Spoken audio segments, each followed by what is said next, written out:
coming in with a Town Hall 12 versus Town Hall 12 Electrone attack.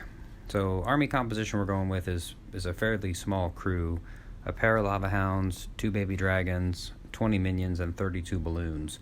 The stars of the attack, though, ultimately are going to be the 2 clone spells and the clan castle troops.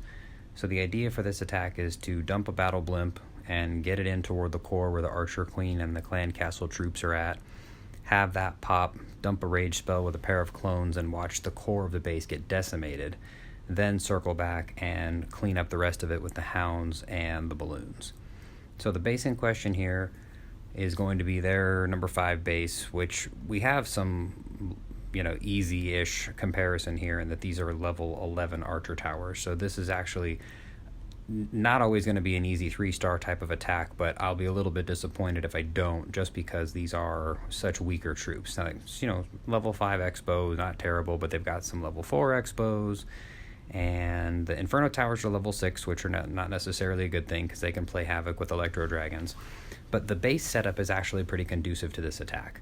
The biggest problem for the blimp is going to be the air sweepers, which we have air sweepers giving us a nice clear path for a blimp to come down somewhere over here and be able to head straight toward the town hall without encountering a breath of air from the air sweepers.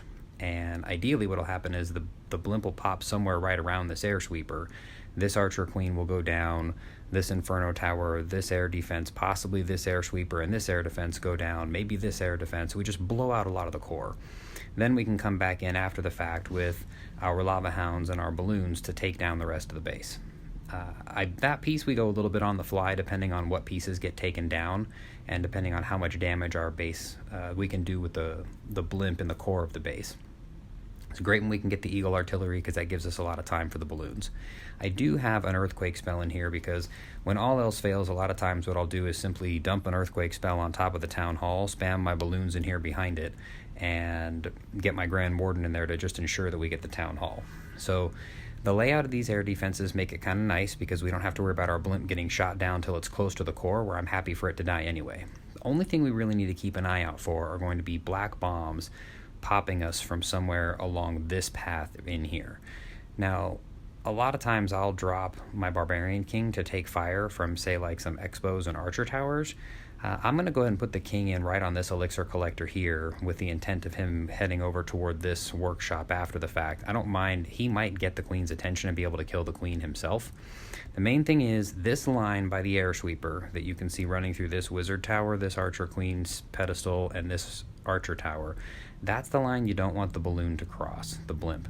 So you got to keep an eye out for the town hall, and you almost want to draw a line that's going to be slightly up and above that so we won't have to worry about the blimp getting hit by that air sweeper because that can throw the whole attack off. Now once the blimp pops, we have to be very quick about dumping the clone spells and the rage, and I'll still post this even if I whiff on the clone spells, which I don't normally do, but it has happened a time or two in the past. So what you'll hopefully see is a lot of damage done to the core of the base, and it'll still look like we almost haven't even started the attack because we'll still have a whole bunch of our troops there ready to roll. I'm going to save the Archer Queen from the beginning of the attack to possibly get in here and do some damage depending on how things shape up. So I'm actually going to start with the Barbarian King, and then I often float a balloon in just to possibly take a black bomb that might be somewhere over here. And then minions are going to be good for cleanup. Looks like there's some room over here for minions to pick up a few pieces if I need to. We'll go ahead and get our king going this way. We'll see what kind of damage he can do. I don't like to divide too many fronts at once. Let's see if we can get a baby dragon over here. So yeah, it looks like the king is going to get in there. It's a very small level archer queen.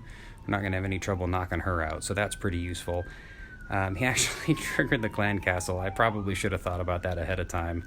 That's not normally what we prefer to do. Normally I let the balloons take everything down in the middle there, but since it's working out this way, we'll go ahead and let the Archer Queen take out this stuff, which again I normally wouldn't wind up doing.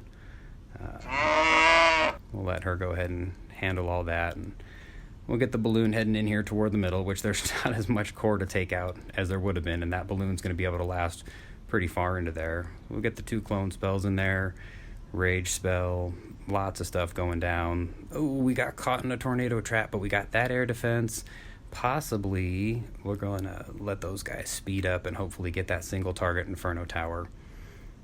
And oh, they got it. Excellent. So we got one air defense left over here, which is actually going to make this a come in from this side of the base, and Lava Hounds can come tanking through here. And at this point, it's really just a matter of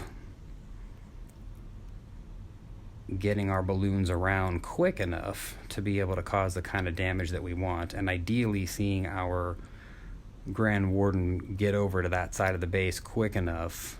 That's already active. That's definitely where I want my troops to go. See, I got a little nervous there on the Grand Warden and popped his ability ahead of time. That Town Hall is going to take him down, and unfortunately that Giga Tesla in there, by the time it winds up popping, is going to take the rest of those balloons down with it. Now, we might be in okay shape. We got a lot of little troops we can use for cleanup, and that Lava Hound is still alive. Hopefully it'll wind up popping pretty soon here. The only real danger left is going to be this Wizard Tower up here, but as long as the Lava Hound can get up there and start keeping an eye on that, I think that Lava Hound's going to have plenty of hit points left. Oh, and there it goes. Okay, good. Still alive. We definitely want that Wizard Tower to focus on the Lava Hound, at least for a moment. As soon as he starts heading in there, we're going to drop these minions behind here. We just need to keep that Wizard Tower focused on the Hound for a moment. Oh, that's no good. Wizard Tower popped. Ended up getting those guys. Really need them to be able to... Oh, there's a baby dragon in there. There we go. Nice, easy 3-star. Not easy. A couple things didn't go well, but essentially went according to plan. So hope you enjoyed the talk through that. That'll definitely help our war effort. If you liked the video, go ahead and subscribe. Tell your friends about it. Ask me for any other tips or tricks and attacks.